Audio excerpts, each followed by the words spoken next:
Okay, we are now ready to continue with our next session, which is how to help a child in need.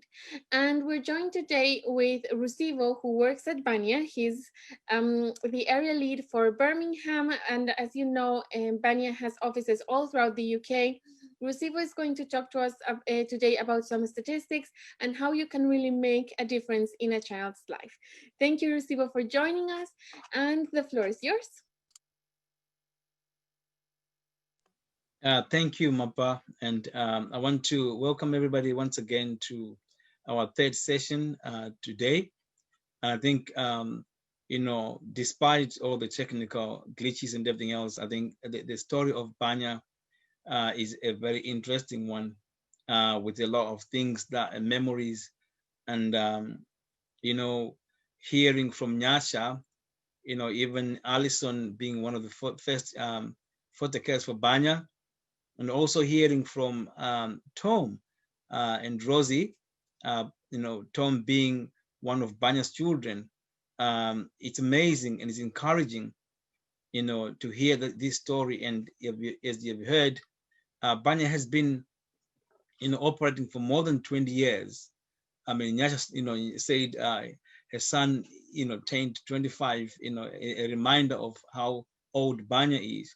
And over those years, more than 7,000 children have been looked after by Banya's foster carers. And Nyasha, in one of her presentations, he said, I wanted to make a difference. And I was actually thinking, wow, I mean, Nyasha, maybe, why not build mansions and bring all children in one big house? No, that's not possible. They need homes. And we know that, there's a standard size or an average size of families. 3 children, 4, 5, 6 or so. And Nyasha could not do this on her own. And that's hence you hear of Banya as, a sense of belonging, meaning it takes a community.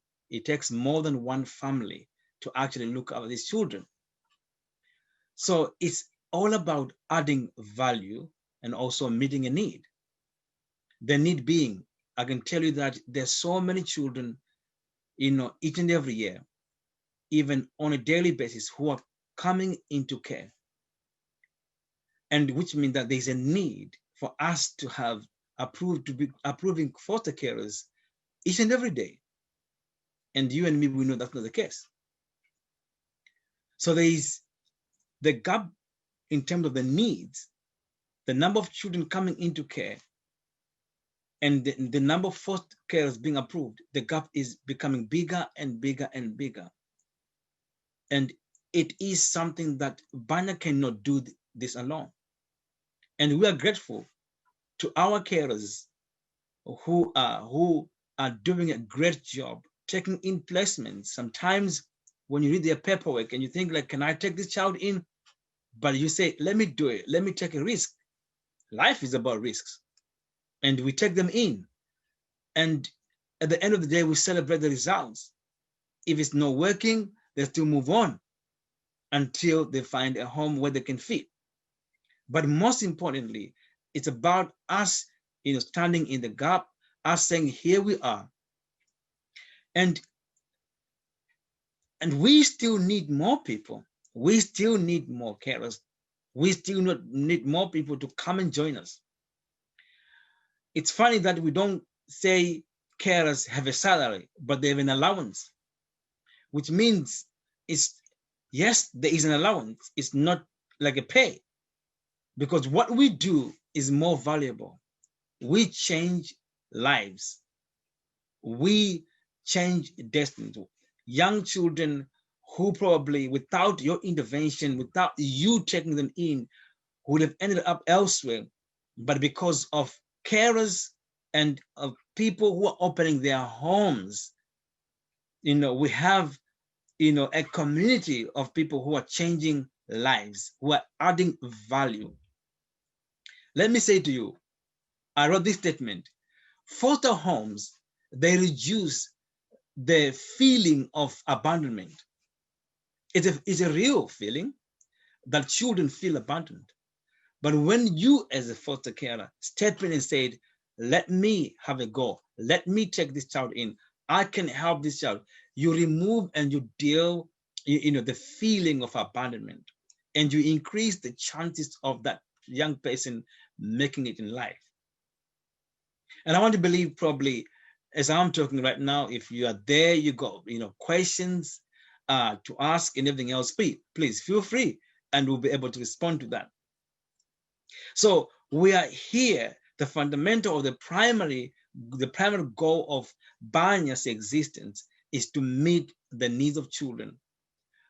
But my question to you is, Nyasha is not Banya, but we are Banya. Social workers are not Banya. We are Banya. Banya is foster homes, foster carers.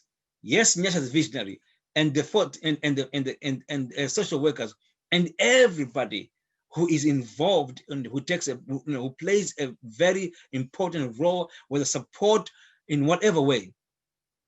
Those who place children with carers, we are Banya, and we make a difference. And no one person can do it on their own. As I said before, no one person can build a big mansion and bunch in children there. No, they need homes, decent homes where they can call it home. What a story to hear what Tom was saying, to say, I call this home. And now Banya has given me a job. And it's only one story, but there's so many stories. I want to share with you some statistics here with you. In England only, just in 1 year, let me pull them out. Just in England, there are more than 50,000 children who are in care, and we have more than 45, families or foster homes. But surprisingly, we need more families, because more children in their 60s, in around 6,000 children, they still need homes. And I know that people sometimes, they're hesitant and they're thinking, what can I, they've got questions and everything else. And later on, we have a session that is going to actually address those issues. We're going to look into, be able to answer some questions as to, can I do this, or can I not do this, or can I do that? There are so many assumptions, and we are here to answer those questions. And we designed this summit to be able to converse and to have conversations with people, and to be able to answer questions that people might have. And I want to say, it takes us as a community, us as a people, to be able to meet the needs, because the number of children coming into care is increasing on a daily basis. And one might ask, why? No one has an answer. There are so many reasons as to why children end up in care. One thing that we know is that they need a safe environment, an environment where they can thrive, where they feel loved, where their voice is heard, where they are able to pursue their own goals, their own dreams, where they can be able to live a normal life and thrive and pursue their own interests. And in that environment, as you will hear, they'll end up calling you mom, they'll end up calling you dad. And some will come back to you and they'll say, thank you so much for what you've done. You saw from the video how the young person from Ethiopia was appreciating a family despite their background, their race.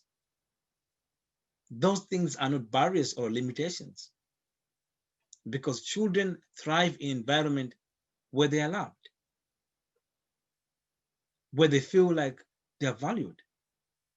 And that's what we're here to do. And that's why we're saying, you can meet a child's need today. Maybe some of you who are listening or you're already foster carers, and you're already doing it. I know we cannot come and extend your house to add a different, to convert your garage. We cannot do that. But what you can do, or what we can do together, is to, I mean, give a word of mouth, have conversations wherever, every opportunity, because there is need for that awareness. We know that, the assumptions that we've heard about in terms of children who are in care being problematic and everything else. But we want to bring in a positive awareness to say, listen, there's a need there in the community. There are children who need a home where they can thrive. I always, think like, in my own personal life, I support young children, and I always say this statement. And I say, when you support a child, you are stopping one person who could have probably come to rob your house from doing so. So you are changing somebody's life. We are one family, we are one people, we are one community, and we have one purpose, just to thrive, fulfill, our, live a fulfilling life, and be, and contribute to our communities.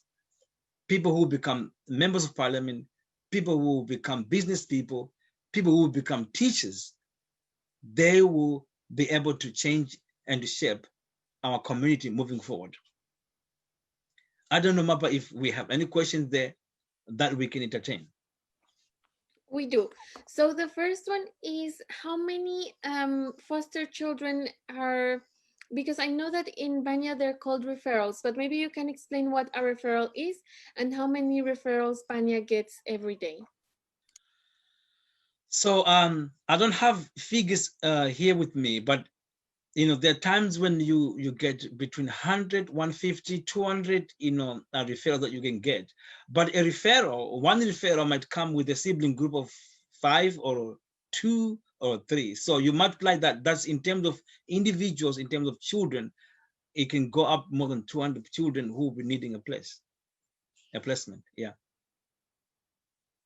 So basically you get asked 200 times a day, basically, or 150 times a day to place a child in a family. Yeah, these are referrals that comes through our inbox. So we then look at them to see, okay, we look at our carers who has space, and we look at the needs of the child. So there are certain requirements, maybe location where they want the child to be because of education, or maybe because of what we call contact, or where their family is. So there will be specifications as to where they want the child to be and why. So you get quite a lot of them. So when we get that, obviously we look at our carers and we say, okay, we can consider this one, we can look into this one. But all in all, there are so many that come, 150, 200 or so. Some days less than that, but there's sometimes it's a lot of referrals that come in our inbox. And that is every day. This is not like the amount per week or per month. This is every day, really, every day. So how do you feel that these numbers have changed this year, especially with COVID and the increase of abuse inside of families while there was lockdown? I know that right now we're moving away from lockdown, but it did last for a very long time. How do you think that it has changed for this year, 2020? The number has been fluctuating, but I can't say the number has gone down. No, the number of, there's still a huge volume of referrals that come our way. Yeah. So basically, there's a need for thousands of families all across England to be able to place so many children that come into care every year. There's a need for that. I can tell you that sometimes when I am referrals in a week, you can see that this child, the request that came, came last week or a month ago, and so you can actually recognize, say, oh, I remember this one. So it shows you the difficulty in placing that child. You know what I mean? Because when it comes to foster homes, there are some people probably who are retired teachers or professionals who know how to deal or to help certain kind of children in terms of the level of needs. Maybe if disability, it's challenging behavior or learning disabilities and all that kind of stuff, complex needs. So the need is also increasing in regard to the fact that it's not only a home that we need, but we need people who are also who specialize in particular areas. And And so, does Banya help create that specialization through training, or how do people who arrive at Banya go through the process of becoming specialized and learning how to deal with this type of situations? okay, some people can come from a background where they're already well knowledgeable, and then some people might not come with any of that. But Banya, offers training. For example, we've had an increase in the demand for what we call parent and child placements. And as Banya, we've been running trainings, almost like very frequent in terms of training and equipping our carers, to look after, so there's training also for different aspects, different needs and complexity, that we offer trainings which are bespoke, rather tailor-made to meet a particular need. So there is that training available. Okay, great. And then we also have, why do children come into care in the first place? Do you have any like statistics, or what is the major reason, and what are some other reasons why children end up in care? I don't have statistics here, but I remember very well we're talking about 63%, if I'm not mistaken, coming because of neglect. So that's the biggest category. And then you have young children who are coming to care through what we call unaccompanied minors. Um, you they come into care through that because of those reasons. They might come into care because maybe parents they're orphaned, or maybe parents have got health issues or mental health issues. So there are quite a number of reasons, but the biggest percentage is because of abuse, neglect, and abuse. Yeah. And I know that you work with us on the marketing and social media team, and we get so often, this is a question from me personally, by the way, we get so often people writing comments about how children are being taken away from families.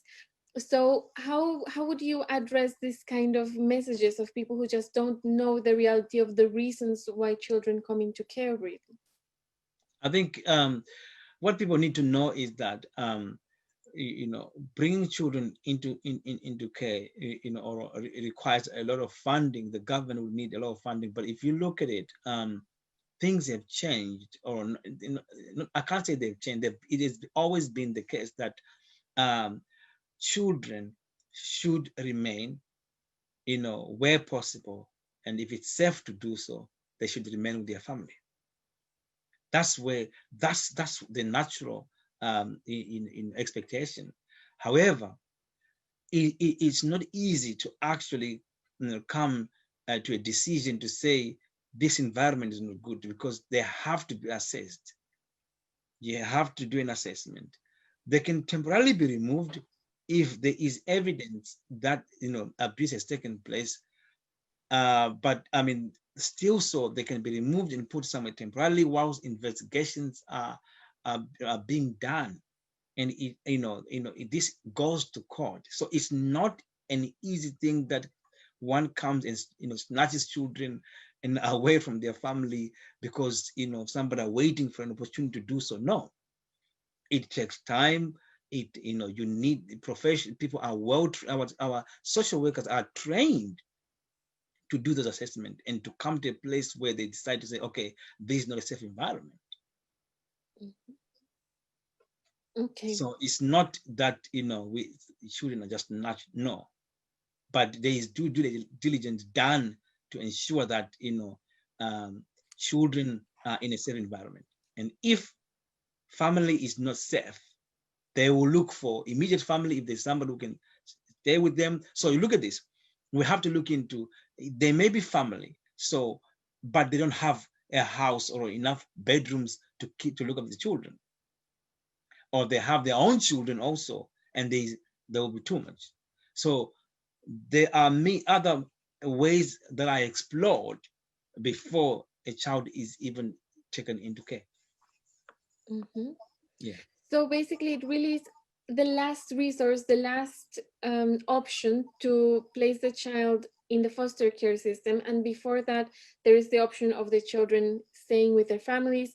If, for example, there's also the parent and children, parent and Yeah. child placement, where can you explain maybe a little bit more about that, the parent and child placement, where it's like an extra effort to see that the parent is fit to parent? So when it comes to parent and child, it's very broad. It's there's a lot of scenarios really. Um, so it could be the parent can be an adult, right, who needs assistance, and they've been assessed. They need to be placed with a foster carer who can observe and assess as part of an assessment to see, how their ability to look after a child. It could be maybe because the person has gone through some emotional meltdown or breakdown, or mental health issues, or alcohol issues, drug independence. There could be a number of things really, and and social services want to just be sure that this parent is able to do so. So they are with the foster care, observing and monitoring, and there are records and reports written on a daily basis to form that kind of inform the report at the end of the day. Or it could be, maybe as a foster care, I have a teenage child, or teenage boy or girl who probably makes another girl pregnant, or the girl becomes pregnant. And there's an example that was given of a 13-year-old who had a child, and they had to stay in care. So you had two children now, the mother and the baby. So parent and child does not necessarily mean mother and baby. It could be both parents, the father, or it could be the boy, if they've got the custody of the child. So there are different aspects, that dimensions to that. Yes. Okay, so we have a question. Why aren't the children placed why aren't the children adopted if they cannot stay with their biological parents? So in that case, why fostering and not just directly adoption? Okay. Sorry, I'm just putting my charge on my phone. The issue with adoption is that it depends with the age and also the process of it. So it depends with the age of the child and the process of it. Um, i- and also and the number of children who are coming into care. So adoption process, I'm informed, it takes even long, and also there's an element of age. There are children who have been in our care, like in my area where I am, who are adopted. They moved away from our foster care into adoption, but they were in care, being fostered for a while, and they went into care while the process of adoption was going on. So fostering can also be, I would use this word, where something is in the there's something is in process, or it's being processed, and then the child comes into foster care. So they can come for a week, they can come for a month, for a year, whilst whatever processes are being done, are being done. So yeah. So it's yes, adoption is one of the other options if family is not there and everything else. But it's a process, and also there are other implications in terms of the age of the child and the time. Yeah. Okay, and for all of our audience who is listening or maybe watching this on replay and they would like to know what are the requirements to become a foster carer, can you tell us a little bit about that? Yeah, I can go a little bit into it, but Theo is coming later to actually look into that in more detail. Um, it's a process that Banya has made it very easy. You get in touch with us in our different areas. There are there are robust structures in Banya, which ensure that if every area has someone there whom you can get in touch with. You get in touch with us. We have a conversation with you. One of the things that we look at is to find out, okay, what is your household like? What is this, um, do you, how many children do you have? Do you have space? Okay, so which Theo is going to go into detail as to what do we mean by space. Mhm.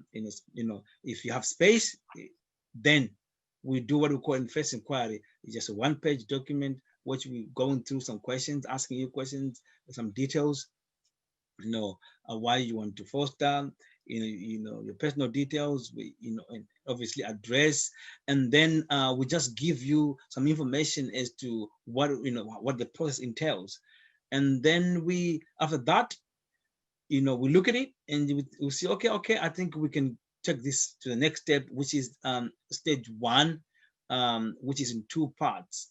There is part one where they do an initial visit, where then you have to fill in some statutory checks like medical, police check. We'll also ask for references, either from your workplace if you work, or any personal references. And and once we've got that, we do what we call a local authority check. We get consent from you. We send a check to see if there's information from the local authority that they have on you, and also during that time, if you've got children who are going to school, we'll also get a reference from your children from the school. If you've got children who are older, we'll speak to your children how about, and just to get some information about you. And also, if you are divorced, or you got an ex-partner, we'll also have a conversation with them. And many people worry about this thing, and I want to say, you don't have to worry about what your ex-partner is going to say also, because uh, we have trained people, social workers, who will be able to make a judgment and decision based on the information collected. It's not that every negative reference that comes from your ex-partner is going to affect you in any way, but the social worker who is assessing you will be able to make a judgment based on the information provided. I think then we in that stage, that's the stage one. Stage one, we do family tree, we do an e-com up to see your support network, where you are, where you live, and then the assessment process takes place, on what we call stage two, where the social worker, it goes into detail. So stage one is called, we're just gathering facts. It's not an assessment; it's gathering facts. The assessment process is a stage two. This is where, for example, the conversation will have take place with your ex-partners, if there is, or their children. A trained social worker does that to form an assessment.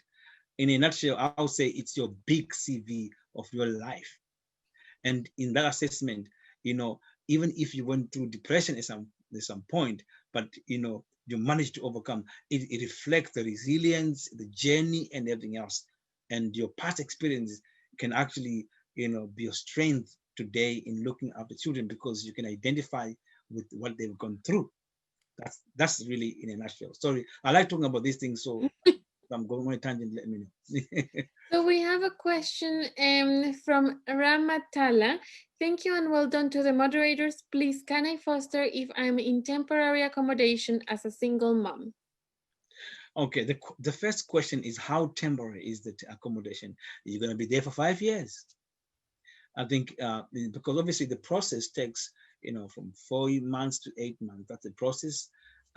So if it's temporary as a year, it means you actually need to, because by the time we finish the assessment, you only have a few months to be in that accommodation.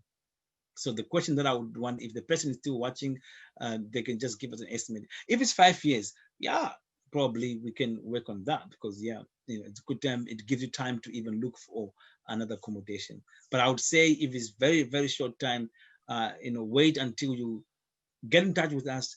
We put you on your records and everything else. We'll check on you to see when your circumstances change, then we can get in touch with you. We can get this started.